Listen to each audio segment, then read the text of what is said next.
بسم اللہ الرحمن الرحیم الحمد للہ رب العالمین والعاقبۃ للمتقین والصلاة والسلام علی سید الانبیاء والمرسلین اما بعد۔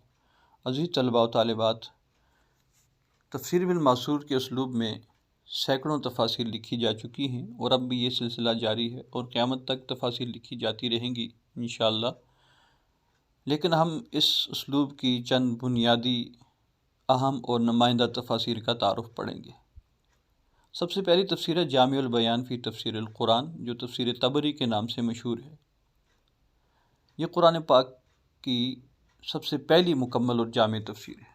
اس سے پہلے تفسیر کے عنوان پر جتنا کام ہوا تھا وہ جزوی تھا، یعنی بعض مفسرین نے کسی خاص صورت کی تفسیر اپنے پاس محفوظ کر رکھی تھی، بعض نے کسی خاص موضوع کے عنوان پر تفسیری مواد جمع کر رکھا تھا، بعض محدثین نے تفسیر کے عنوان پر جتنی حدیث تھی وہ جمع کر رکھی تھی، اپنے پاس محفوظ کر رکھی تھی۔ البتہ یہ بکھرا ہوا جو مواد تفسیر کا تھا، اسے جمع کر کے ایک کتابی شکل دینے کی سعادت ابن جریر طبری رحمۃ اللہ علیہ کو حاصل ہوئی، جو جامع البیان فی تفسیر القرآن کے عنوان پر ایک مکمل تفسیر انہوں نے لکھی۔ تو جیسے آپ گزشتہ لیکچر میں سماعت فرما چکے ہیں کہ کسی بھی تفسیر کے تعارف میں ہم نے 7 عنوان قائم کرنے ہیں، 4 عنوان مفسر کے حوالے سے اور 3 کتاب کے یعنی تفسیر کے حوالے سے۔ تو مفسر کہیں، ہم لفظ مفسر کہیں یا مؤلف کہیں یا مصنف کہیں تو ہماری مراد یہی ہوگی تفسیر لکھنے والے۔ مفسر کے حوالے سے جو 4 عنوان قائم کرنے ہیں وہ مفسر کا مشہور نام، مفسر کا مکمل نام، مفسر کا تعارف اور مفسر کا سن وفات، یہ 4 عنوان قائم کرنے ہیں۔ پہلا عنوان ہے مفسر کا مشہور نام۔ تو مشہور نام میں آپ نے لکھنا ہے علامہ ابن جریر طبری۔ پھر مکمل نام کی طرف آتے ہیں تو مکمل نام ہے ابو جعفر محمد بن جریر بن یزید بن خالد الطبری۔ پھر تیسرا عنوان ہے مصنف کا یا مؤلف کا یا مفسر کا تعارف۔ تو یہ تعارف کا عنوان قائم کر کے اس میں آپ قدرے تفصیلاً لکھ سکتے ہیں، جتنا تعارف آپ کو جس کتاب سے بھی مل جائے، کہیں سے بھی آپ مطالعہ کر رہے ہیں اور وہاں سے آپ کو ابن جریر طبری رحمۃ اللہ علیہ کا تعارف مل گیا، اس میں ان کی پیدائش کہاں ہوئی اور کس سن میں پیدا ہوئے اور تعلیم کہاں سے حاصل کی اور ان کے اساتذہ کون کون سے ہیں، ان کے شاگرد کون کون سے ہیں، کس کس فن میں یہ مہارت رکھتے تھے اور کون کون سی کتابیں لکھی، یہ چند عنوانات ہیں جن پہ آپ مطالعہ کر کے تفصیلاً ان کے تعارف میں لکھ سکتے ہیں۔ اگر کچھ بھی نہ آتا ہو، آپ صرف اتنا بھی لکھ دیں کہ یہ علامہ ابن جریر رحمۃ اللہ علیہ 224 ہجری میں طبرستان میں پیدا ہوئے اور یہ تاریخ میں، تفسیر میں اور فقہ میں، ان 3 میدانوں میں ماہر تھے۔ انہوں نے تفسیر پر بھی کام کیا ہے اور تاریخ پر بھی کام کیا ہے، اور تاریخ کی سب سے پہلی کتاب انہی کی لکھی ہوئی ہے جس کا نام ہے تاریخ الامم والملوک، جس کو تاریخ طبری کے نام سے یاد کیا جاتا ہے۔ اور فقہ پر بھی ان کا ٹھیک ٹھاک کام ہے، یعنی فقہی مسائل میں استنباط کرنا اور انہیں بیان کرنا، لکھنا۔ تو یہ 3 فیلڈز ان کی، 3 میدان ہیں۔ تو اتنا آپ ان کے تعارف میں لکھ دیں کہ بڑے ماہر، تفسیر کے بڑے ماہر تھے اور علوم القرآن کے ماہر تھے، تاریخ کے ماہر تھے اور فقہ کے ماہر تھے، اور 224 میں طبرستان میں پیدا ہوئے۔ تو 2 میدانوں میں انہوں نے کام کیا ہے اور 2 مرکزی علوم کی گویا انہوں نے بنیاد رکھی ہے، ایک تفسیر اور ایک تاریخ۔ تفسیر میں ان کی کتاب جامع البیان جس کا تعارف پیش کیا جا رہا ہے، اور تاریخ میں ان کی کتاب تاریخ الامم والملوک ہے جسے تاریخ طبری کے نام سے یاد کیا جاتا ہے۔ تو یہ ان کی 2 کتابیں ہیں، یہ ان کا مختصر سا تعارف آپ کی کتاب میں موجود ہے۔ تفصیلی تعارف بھی آپ کو انشاءاللہ کہیں نہ کہیں سے مل جائے گا، تھوڑا اگر اس سے زیادہ مل جائے تو اچھی بات ہے، جس سے میں یہ بھی واضح ہو جائے کہ ان کے اساتذہ کون کون سے اور ان کے شاگرد کون کون سے۔ تو چوتھا عنوان ہے مؤلف کا سن وفات۔ اس میں آپ نے الگ سے عنوان قائم کر کے لکھنا ہے کہ ابن جریر طبری رحمۃ اللہ علیہ 310 ہجری میں بغداد میں وفات پائے۔ عیسوی بھی لکھ دیں تب بھی کوئی حرج نہیں، لیکن عام طور پر تفاسیر یا جتنا بھی مذہبی لٹریچر ہے ان کے مؤلفین کے حوالے سے جو سن وفات لکھی جاتی ہے وہ ہجری حساب سے لکھی جاتی ہے، اسے ہجری اعتبار سے ہی یاد رکھا جاتا ہے۔ تو 310 ہجری میں یہ بغداد میں وفات پائے اور وہیں مدفون ہوئے۔ اس کے بعد 3 عنوان قائم کرنے ہیں تفسیر کے حوالے سے۔ پہلا، تفسیر کا مشہور نام۔ تو تفسیر کا مشہور نام ہے تفسیر طبری۔ دوسرا عنوان ہے تفسیر کا مکمل نام۔ تو تفسیر کا مکمل نام ہے جامع البیان عن تاویل آی القرآن، یہ اس کا مکمل نام ہے، جامع البیان عن تاویل آی القرآن۔ آئی جو ہے یہ آیتن کی جمع ہے، گویا نام یوں ہے کہ جامع البیان عن تفسیر آیات القرآن. تو یہ آیات القرآن اردو میں آیات کہتے ہیں، عربی میں بھی آیات جمع ہے لیکن آیے بھی جمع ہے آیتن کی. تو جامع البیان عن تفسیر آی القرآن یعنی قرآن پاک کی آیات کی تفسیر کے بارے میں ایک جامع کتاب. تو یہ اس کا آپ نے مکمل نام لکھنا ہے، جامع البیان عن تاویل آی القرآن. پھر عنوان قائم کرنا ہے تفسیر کا تعارف. یہ جو تعارف کا عنوان ہے اس میں آپ پوری تفصیل لکھ سکتے ہیں، جس کو جتنا یاد ہو تفسیر کے حوالے سے جو باتیں یاد ہوں وہ لکھ سکتے ہیں. اس میں آپ پہلا عنوان یہ قائم کر دیں کہ تفسیر کا اسلوب کیسا تھا. ایک عنوان یہ قائم کر دیں کہ اس تفسیر کے متعلق علماء کرام کے اقوال کیا ہیں، علماء کرام کی نظر میں اس تفسیر کی کیا حیثیت ہے. اور ایک عنوان یہ قائم کر سکتے ہیں کہ اس تفسیر کی خصوصیات کیا ہیں. ایک عنوان یہ قائم کر سکتے ہیں کہ اس تفسیر میں کیا خامیاں ہیں جن کی طرف بعد میں آنے والے علماء کرام نے اشارہ کیا یا جس کی طرف توجہ دلائی. تو یہ آپ 5-6 عنوان قائم کر سکتے ہیں ذیلی اور ضمنی. تو ہماری کتاب اصول تفسیر و تاریخ تفسیر کے مؤلف نے تفسیر طبری کا تعارف بیان کرتے ہوئے لکھا ہے کہ یہ تفسیر پورے تفسیری سرمایہ کا ماخذ اول ہے، یعنی پہلا مصدر اور ماخذ ہے جس سے بعد والے مفسرین نے مواد اخذ کیا ہے، مواد لیا ہے، جو 30 جلدوں میں چھپ چکی ہے. علامہ طبری نے اسے 283 میں لکھنا شروع کیا، 283 ہجری، 224 ان کی پیدائش ہے اور 283 ہجری میں لکھنا شروع کیا. 310 وفات ہے. تو اور 7 سال کے عرصہ میں مکمل کر لی، یعنی گویا 290 ہجری میں اسے مکمل کر لیا تھا. کچھ عرصہ پہلے یہ تفسیر بالکل ناپید تھی. اتفاقاً امیر حمود بن الامیر عبدالرشید نجدی کی ذاتی لائبریری سے ایک کامل قلمی نسخہ ملنے پر زیر طبع ہوئی. قلمی نسخہ یعنی ہاتھ سے لکھا ہوا نسخہ وہاں سے ملا اور اس کے بعد یہ وہاں سے شائع کی گئی باقاعدہ. مفسرین کے نزدیک عقلی اور نقلی تفاسیر میں اس کو خصوصی مقام حاصل ہے. عقلی اور نقلی تو آپ جان چکے ہیں پہلے بھی. عقلی سے مراد اجتہاد کے زور پر لکھی جانے والی تفسیر بالدرایا یا تفسیر بالرائے، اور نقلی تفاسیر سے مراد تفسیر بالماثور ہیں. اس کی وجہ ابن جریر رحمۃ اللہ علیہ کا استنباط اور اقوال کو ترجیح و توجیہ دینا ہے. تو یہاں آپ کی کتاب میں عنوان قائم کیا گیا ہے تفسیر طبری علماء کی نظر میں. تو یہ چند اقوال آپ کے ذہن میں ہونے چاہیے کم از کم، جو علماء کرام کی یہاں 4 بڑے علماء کی آراء پیش کی گئی ہیں، ان میں سے اگر 2 بھی آپ کو یاد رہیں تو یہ آپ کے لیے اچھا خاصا اور بہترین مواد ہوگا تفسیر کے تعارف کے لیے. لکھتے ہیں کہ ذیل میں مشاہیر علماء تفسیر کے کچھ اقوال نقل کیے جاتے ہیں جو زیر بحث تفسیر کے علمی مقام، رتبے اور اس کی اہمیت اور افادیت پر دلالت کرتے ہیں. علامہ جلال الدین سیوطی رحمۃ اللہ علیہ بہت بڑے مفسر ہیں اور 911 میں ان کی وفات ہے. گویا 10ویں صدی ہجری کے یہ مفسر ہیں اور ان کی تفاسیر بھی ہیں، ایک تفسیر جلالین ہے اور دیگر بھی ہیں. بہرحال جو ان کی اصول تفسیر پر جو کام ہے، الاتقان کے نام سے جو انہوں نے اصول تفسیر پر کتاب لکھی ہے، الاتقان فی علوم القرآن، وہ بڑی جامع کتاب ہے. اس سے پہلے جتنا بھی مواد اصول قرآن یا اصول تفسیر کے عنوان پر موجود تھا وہ سب انہوں نے جمع کر دیا الاتقان میں، اور بعد میں آنے والی جتنی بھی علوم القرآن پر لکھی گئی کتابیں ہیں وہ جلال الدین سیوطی رحمۃ اللہ علیہ کی اس کتاب الاتقان سے ہی اخذ کی گئی ہیں. سارا مواد یہیں سے لیا گیا ہے. بہرحال بہت بڑے جلیل القدر مفسر ہیں. وہ لکھتے ہیں کہ تفسیر ابن جریر جملہ کتب تفسیر سے اعظم و افضل ہے. یہ ایک جملہ ان کا کافی ہے تفسیر کے تعارف کے لیے اور اس کی فضیلت کے لیے. تفسیر ابن جریر جملہ کتب تفسیر سے اعظم و افضل، یعنی جتنی بھی تفسیر کے عنوان پر کتابیں لکھی گئی ہیں ان میں سب سے بڑی اور سب سے افضل کتاب تفسیر ابن جریر ہے. یہ مستند تفسیر ہے جس میں تمام قابل اعتبار علماء نے اتفاق کر لیا ہے کہ فن تفسیر میں کوئی کتاب اس جیسی مرتب نہیں کی گئی. یہ قول ہے علامہ سیوطی رحمۃ اللہ علیہ کا تفسیر ابن جریر کے بارے میں.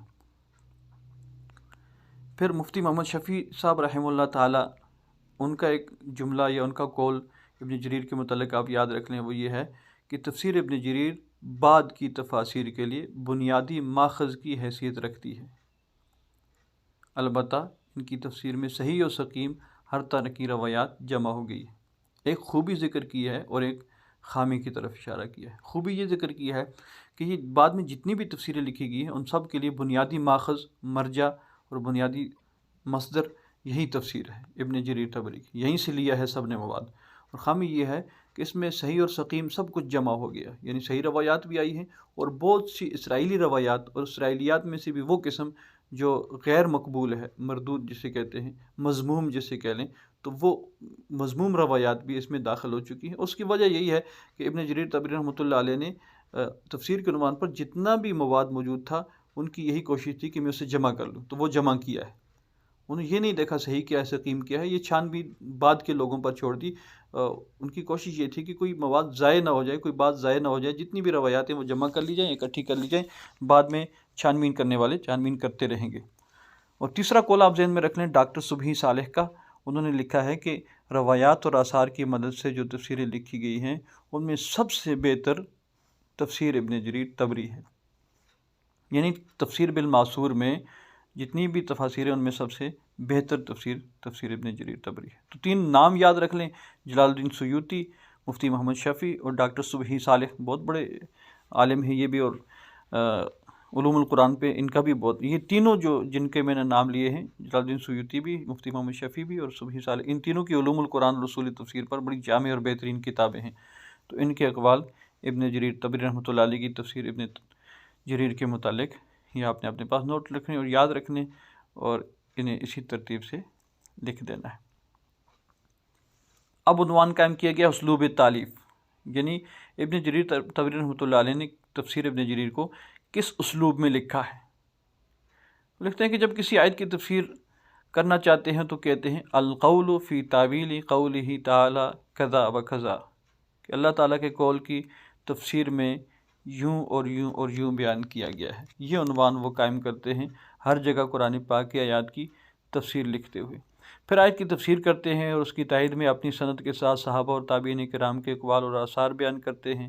جب کسی آیت کے بارے میں 2 یا زیادہ اقوال منقول ہوں تو ہر قول کے ضمن میں صحابہ کرام کے اقوال سے استشہاد کرتے ہیں، یعنی دلیل کے طور پر اقوال پیش کرتے ہیں صحابہ کرام کے، تفسیری اقوال کو نقل کر کے ایک کو دوسرے کے مقابلہ میں ترجیح دیتے ہیں۔ اس کے ساتھ ساتھ ضرورت کے پیش نظر وہ نحوی بحث بھی کرتے ہیں، اور اگر کسی آیت سے کوئی مسئلہ مستنبط ہو تو وہ استنباط بھی کرتے ہیں۔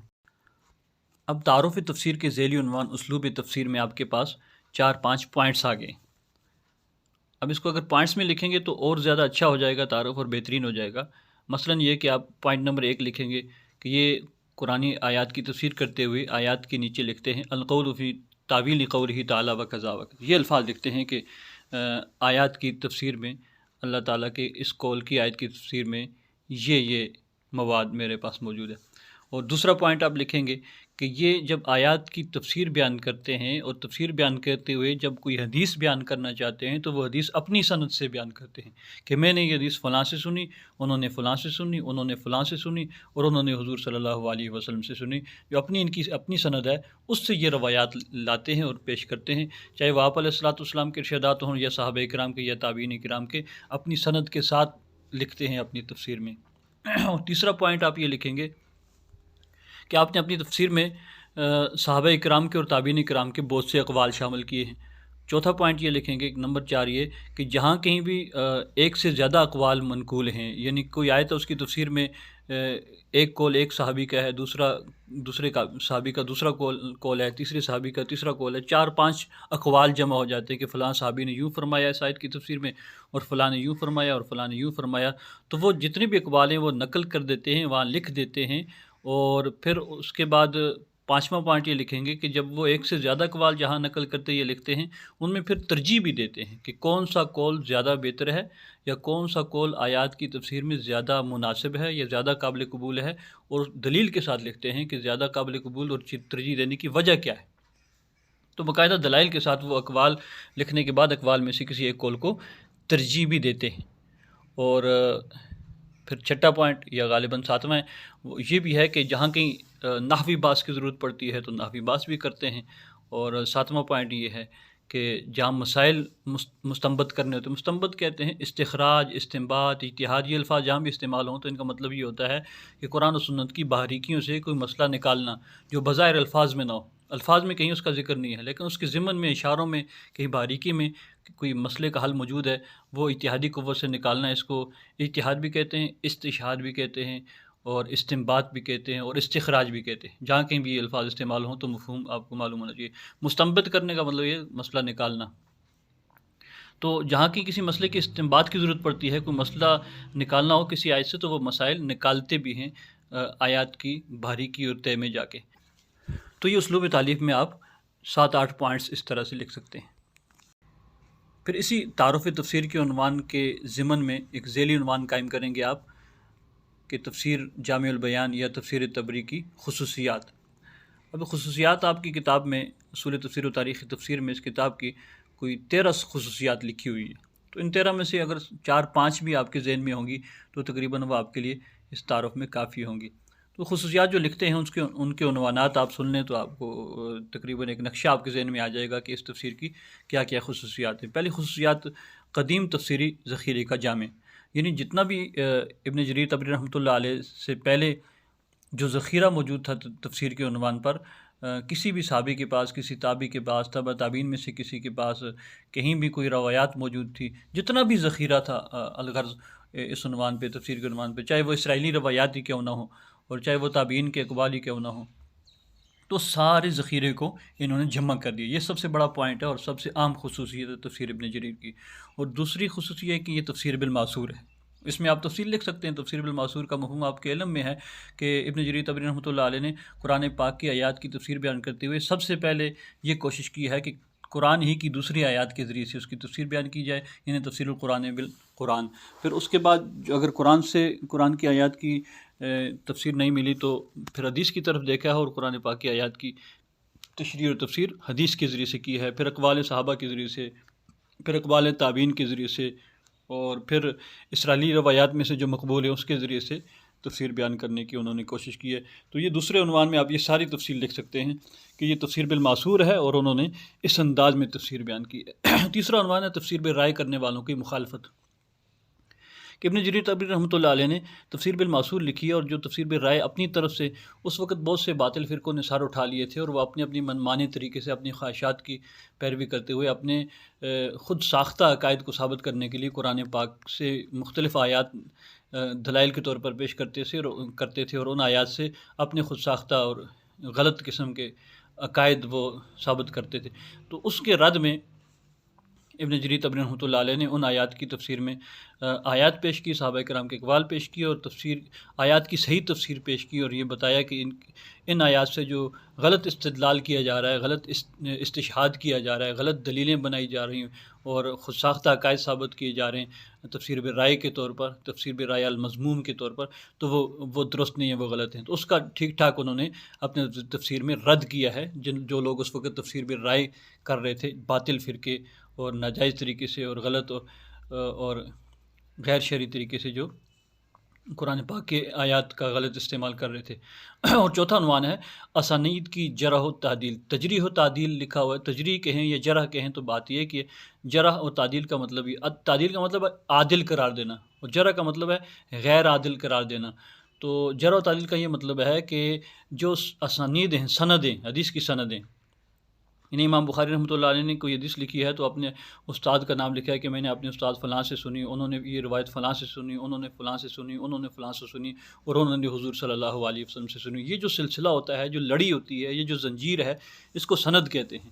اس سند میں ہر شخص کی چھان بین ہوتی ہے، اس کی تحقیق ہوتی ہے، اس کا ڈیٹا معلوم کیا جاتا ہے، اس کے بارے میں معلومات حاصل کی جاتی ہیں کہ یہ لوگ جو روایت ذکر کر رہے ہیں آیا یہ عادل تھے یا فاسق تھے، یا کہیں ایسا تو نہیں تھا کسی موقع پر انہوں نے جھوٹ بولا ہو، کہیں ایسا تو نہیں کہ کسی موقع پر ان پر کوئی تہمت لگی ہو، یا کہیں کوئی عام بازاری قسم کے لوگ تو نہیں تھے، یا واقعی متقی اور نیک اور صالح لوگ تھے جو حدیث کی قدر جانتے تھے اور اپنی طرف سے کوئی حدیث میں الفاظ میں گڑبڑ کرنے والے نہیں تھے. تو یہ چھان بین جس فن میں کی جاتی ہے، جس علم میں کی جاتی ہے، اس علم کو علم الرجال کہا جاتا ہے یا اسماء الرجال کہا جاتا ہے، اس کو سند کہا جاتا ہے. بہرحال یہ تفصیل انشاءاللہ حدیث کی کتابوں میں کہیں اور موقع پر آپ کے سامنے آ جائے گی، وہاں آپ سیکھ لیں گے.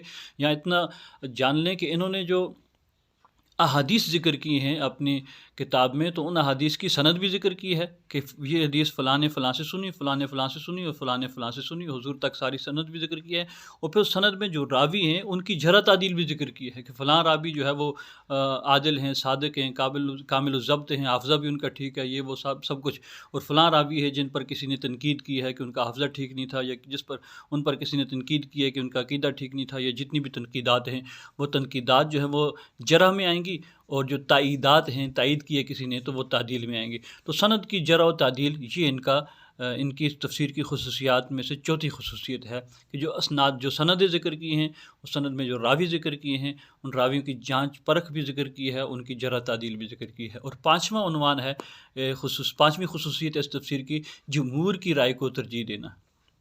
یعنی ان سے پہلے جو جتنے بھی مسلمان صحابہ کرام، تابعین، تبع تابعین گزرے ہیں، ان میں سے جس مسئلے پر زیادہ لوگ متفق ہیں، جمہور ہیں، تو اس کو انہوں نے زیادہ ترجیح دی ہے، بمقابلہ اس کے کہ چند لوگ جو ہے ان کی رائے جمہور کے خلاف ہے، اور وہ کسی آیت کی تفسیر میں جو رائے رکھتے ہیں اس کے مقابلے میں زیادہ فقہا اور زیادہ محدثین اور زیادہ تابعین، تبع تابعین اور صحابہ کرام کی جو رائے ہے وہ دوسری طرف ہے۔ تو جس طرف زیادہ ائمہ کرام کی رائے ہے انہوں نے اس کو ترجیح دی ہے، یہ ہے جمہور کی رائے کو ترجیح دینا۔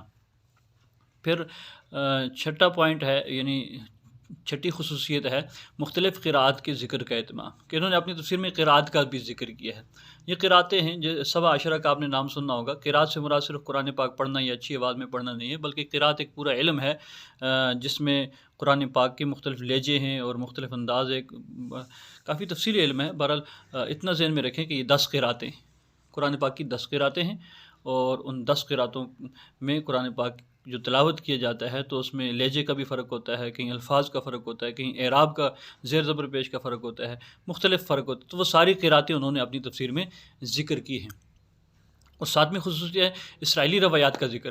یہ خصوصیت کہہ لیں اس لحاظ سے، اس دور کے اعتبار سے یہ خصوصیت ہی ہے، کیونکہ یہ بھی ایک مواد تھا اچھا خاصا جو تفسیر کے عنوان پر جمع ہوا تھا۔ اگر یہ وہاں نہ لکھتے اور جمع نہ کرتے، اپنی کتاب میں انہیں جگہ نہ دیتے، تو یہ سارے کا سارا مواد اس وقت ضائع ہو جانا چاہیے تھا۔ حالانکہ اس مواد سے، اسرائیلی روایات سے بہت سی چیزیں بعد میں دلیل کے طور پر استعمال بھی کی گئی، اور ان سے فقہی مسائل بھی نکالے گئے۔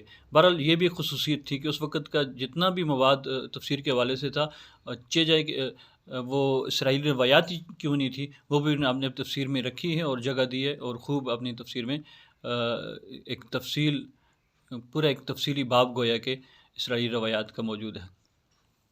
اور کہیں کہیں انہوں نے یہ لکھتے ہیں کہ نقد و جرح بھی کی ہے، کہیں تبصرہ بھی کیا ہے کہ یہ روایات درست ہیں یا نہیں ہیں۔ بہرحال کثیر تعداد میں روایات جمع کر دی گئی تھی، اور یہ اسرائیلی روایات بعد میں ابن کثیر رحمۃ اللہ علیہ نے ان کی تفسیر میں سے جو مضموم اسرائیلی روایات تھی وہ الگ کی اور ان کی نشاندہی کی۔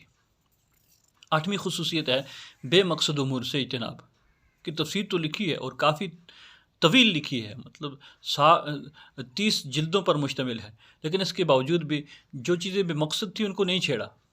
فضول قسم کے بعض جیسے لوگ اس کے در پہ ہو جاتے ہیں، تحقیق میں لگ جاتے ہیں۔ پہلے بھی مثالیں گزری ہیں، اصحاب کہف کے کتے کا رنگ کیسا تھا، اور بنی اسرائیل نے جو گائے ذبح کی تھی وہ گائے تھی یا بیل تھا یا فلاں، بہت ساری چیزیں ایسی ہیں۔ سلمان اسلام کے متعلق بالخصوص اسرائیلی روایات میں بہت کچھ آتا ہے۔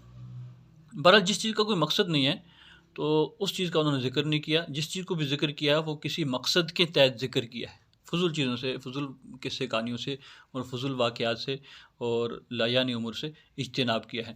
اور 9ویں خصوصیت یہ ہے کہ کلام عرب اور عربی اشعار سے استشہاد کیا ہے، یعنی قرآن پاک کے کسی لفظ کا کوئی ترجمہ کیا ہے، وہ کوئی معنی لکھا ہے، تو پھر دلیل کے طور پر انہوں نے کسی عربی شاعر کا شعر پیش کیا ہے کہ بھئی اس شعر میں یہ لفظ استعمال ہوا اور اس معنی میں استعمال ہوا ہے، یا کسی بھی عربی ادیب کا اس کے ادب سے کوئی کلام پیش کر دیا، چاہے وہ شعر ہو یا نثر ہو۔ تو کلام عرب سے مراد ہے عربی لوگوں کے کلام، اور عربی اشعار سے مراد ظاہر عربی شاعری ہے۔ تو عربی لوگوں نے جو شاعری کی تھی، آل عرب نے، جو ان کا کلام پہلے سے موجود تھا، اس کلام کو اور ان اشعار کو بطور دلیل پیش کیا۔ استشہاد کا یہ مطلب ہے بطور دلیل پیش کرنا، کہ یہ دیکھیں جی عربی زبان میں اس شعر میں یہ لفظ اس معنی میں استعمال ہوا ہے، لہذا قرآن پاک کے اس لفظ کا ہم یہ معنی اس لیے کرتے ہیں کہ اصل جو ٹھیٹھ عرب تھے وہ اس لفظ کو اسی معنی میں لیتے تھے۔ تو یہ بھی خصوصیت ہے کہ انہوں نے قرآن پاک کے کسی لفظ کا کوئی اگر معنی کیا ہے اور وہ ایسے الفاظ ہیں جو غریب الفاظ ہیں، اجنبی ہیں، بہت کم استعمال ہونے والے ہیں، تو ایسے الفاظ کے معنی کرتے ہوئے دلیل کے طور پر اس معنی پر کوئی کلام عرب بھی پیش کیا، کوئی عربی اشعار بھی پیش کیے ہیں۔ اور 10ویں خصوصیت یہ ہے کہ صرفی اور نحوی مسائل کا بیان بھی ہے، چونکہ یہ عربی زبان کی ٹانگیں ہیں اور بنیاد ہے اور جڑ ہے، 2 ستون ہیں گویا جس پر ساری عربی زبان کھڑی ہے۔